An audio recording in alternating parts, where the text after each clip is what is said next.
গণ অধিকার পরিষদের সভাপতি ও ডাকসুর সাবেক ভিপি নুরুল হক নূর বলেছেন, আমলাতন্ত্রের সাধারণ চরিত্র হলো বৃষ্টি যেদিকে ছাতা সেদিকে, অর্থাৎ ক্ষমতার বাতাস যেদিকে তারা সেদিকেই ঝুঁকে পড়ে। বিস্তারিত থাকছে মোজাম্মেল হোসেনের তথ্যচিত্রে। রোববার বিকেলে জাহাঙ্গীরনগর বিশ্ববিদ্যালয়ের জহির রায়হান মিলনায়তনে জুলাইয়ের প্রতিশ্রুতি, প্রত্যাশা বনাম বাস্তবতা শীর্ষক প্রবন্ধ প্রতিযোগিতার পুরস্কার বিতরণী অনুষ্ঠানে যোগ দিয়ে সাংবাদিকদের তিনি এসব কথা বলেন। নূর বলেন, আমলারা যদি ধারণা করে যে সামনে কে ক্ষমতায় আসবে তারা সেই দলের হয়ে কাজ করবে, এতে করে বর্তমান সরকারেরও কথা তারা মানে না। যদি প্রশাসন একদিকে হেলে পড়ে তাহলে একটি সুষ্ঠু নির্বাচনের সম্ভাবনা থাকে না। তিনি আরও বলেন, বিগত সময়ে ডামি নির্বাচন হয়েছে, এখনও যদি সেরকম পরিবেশ তৈরি হয় তাহলে জনগণ গ্রহণযোগ্য নির্বাচন পাবে না।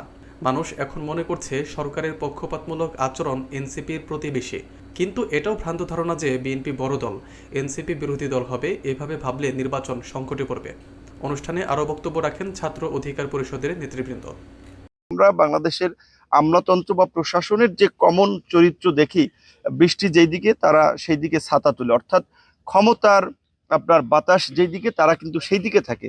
তো এই প্রশাসন যদি আগেই ধরেন ধারণা পায় যে অমুক দল ক্ষমতা আসতেছে, তাহলে কিন্তু বর্তমান সরকারের কথা প্রশাসন শুনবে না।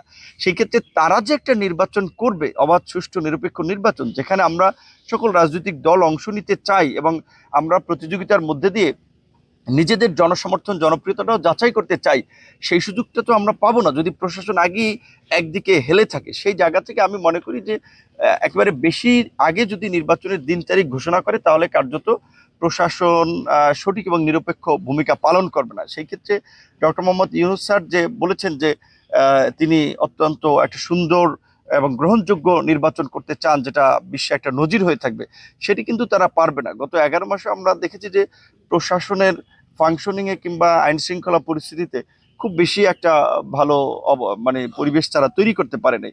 সুতরাং এই পরিবেশটা তৈরি না করেই যদি তারা নির্বাচনের তোড়জোড় নিয়ে ব্যস্ত থাকে তাহলে কিন্তু এটা আরো হিতে বিপরীত হবে।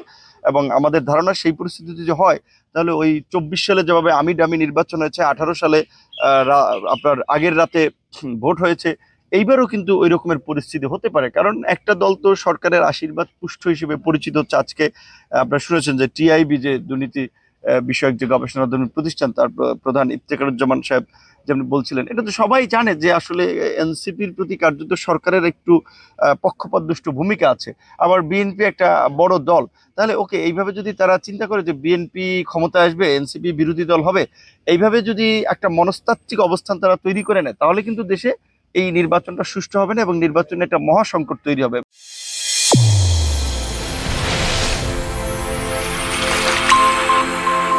চ্যানেল A1 হৃদয়ের স্পন্দন।